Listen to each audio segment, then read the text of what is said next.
Ryan Matthews checked his watch for the third time in 5 minutes. 7:15 p.m. His blind date was 15 minutes late, and his palms were already sweating. The upscale bistro hummed with conversation and clinking glasses around him, making his solo table feel even more conspicuous. This whole thing had been his sister's idea. "You need to get back out there," Emma had insisted 6 months after his divorce. "My friend Jessica is perfect for you. Smart, successful, gorgeous. Trust me." Ryan didn't trust easily anymore. Not after his ex-wife had cleaned out their joint account and disappeared with his former business partner. But Emma was persistent, and here he was wearing his best suit and hoping this wouldn't be a complete disaster. A woman approached his table, tall, blonde, wearing a red dress that probably cost more than his car payment. She was objectively stunning, the kind of beautiful that made other diners turn to look. "Ryan?" Her smile was dazzling. "I'm so sorry I'm late. Traffic was insane." "No problem, Jessica?" He stood, shaking her hand. Her grip was firm, confident.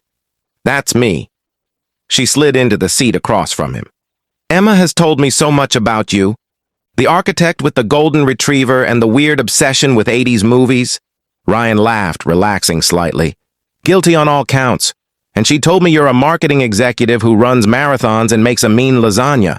2 out of 3. I actually hate running, but I lie about it on dating apps because it sounds impressive." She winked. "Don't tell Emma." A waitress appeared, mid-40s with kind eyes and a professional smile. "Good evening. Can I start you folks with drinks?" Jessica barely glanced at her. "Vodka martini, extra dirty, 3 olives, Grey Goose specifically, and make sure the glass is properly chilled." The waitress's smile tightened imperceptibly. "Of course. And for you, sir?"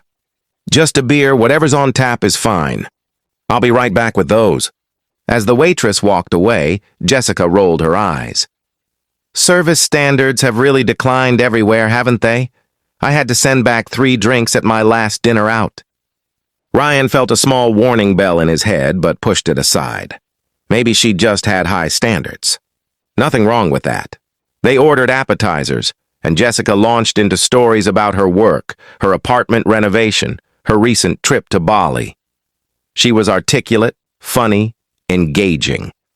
Ryan found himself enjoying the conversation despite his initial nerves.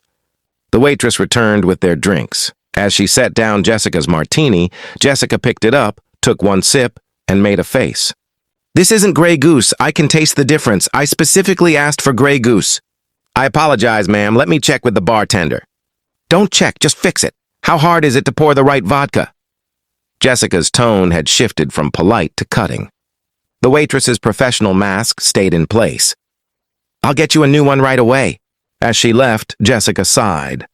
"I swear you have to micromanage everything these days. People just don't take pride in their work anymore." Ryan shifted uncomfortably. She seemed nice enough. "Too nice is the problem. No attention to detail." Jessica waved it off. "Anyway, where was I? Oh, right. So my boss tried to take credit for my campaign." The waitress returned with a new martini and their appetizers. "Grey Goose, triple-checked with the bartender, and here's your calamari and bruschetta." Jessica didn't acknowledge her, just took a sip and continued her story. The waitress caught Ryan's eye and he mouthed, "Thank you." She gave a small nod and turned to leave. Then Ryan saw it. She'd placed his napkin at an odd angle, and underneath was a small piece of paper, folded tightly.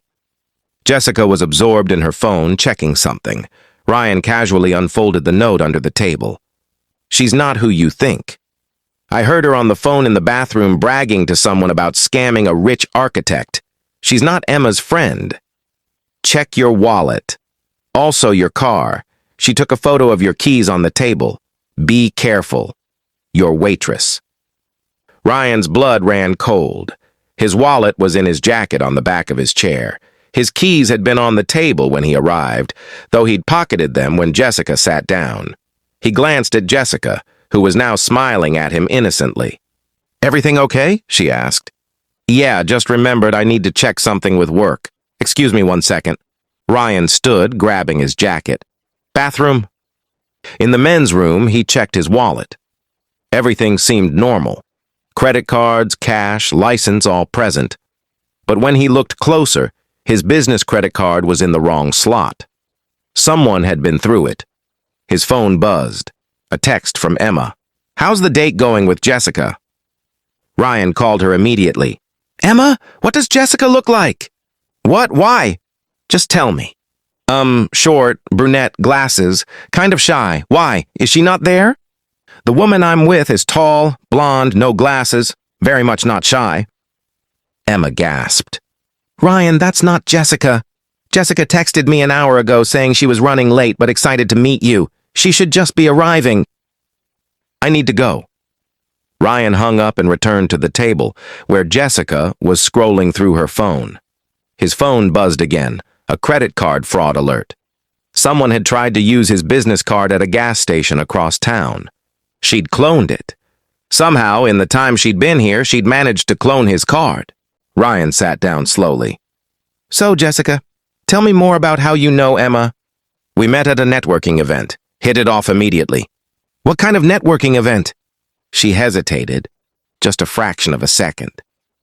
Marketing professionals, boring industry stuff. Interesting, because Emma's a pediatric nurse. She doesn't go to marketing events. Jessica's smile faltered. Right, and I just got a fraud alert on my credit card. The one that was in my wallet, in my jacket. That's been on the back of my chair.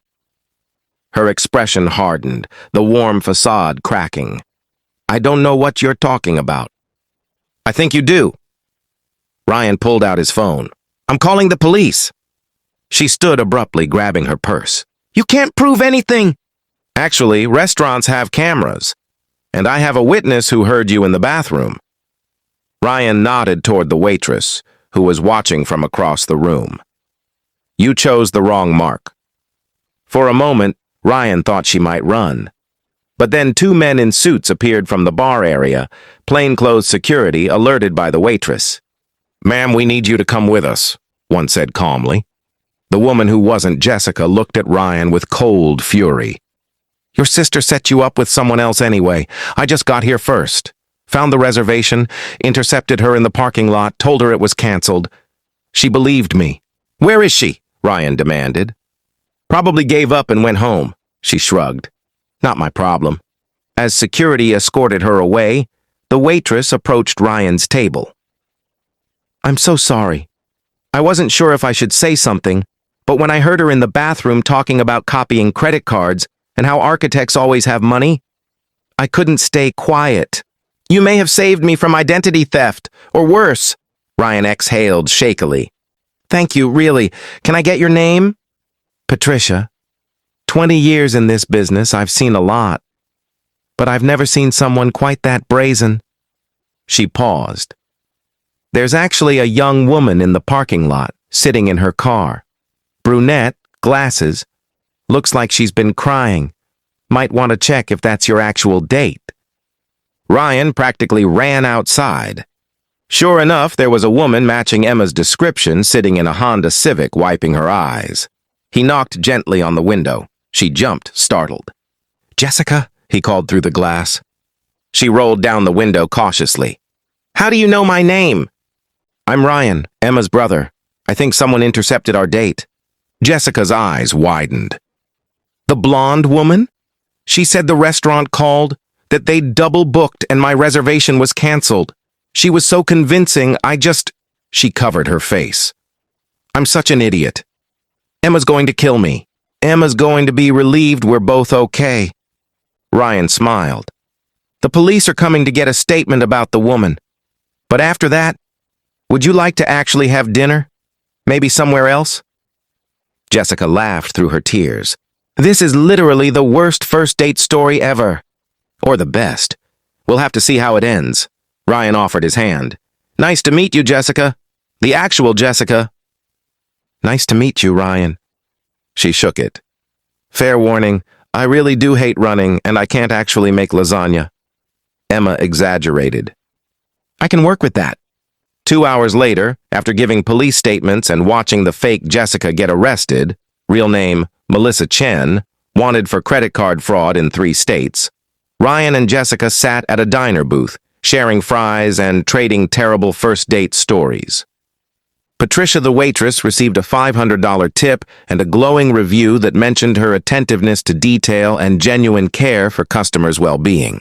And Ryan learned that sometimes the worst dates make the best stories, and that paying attention to the people who serve you can literally save you from disaster. 6 months later, when Ryan and Jessica got engaged, Patricia was invited to the wedding. She sat in the 3rd row, beaming as Ryan told their origin story in his vows. Our relationship started with a warning note from a guardian angel in an apron. Because sometimes the most important person at your table isn't your date.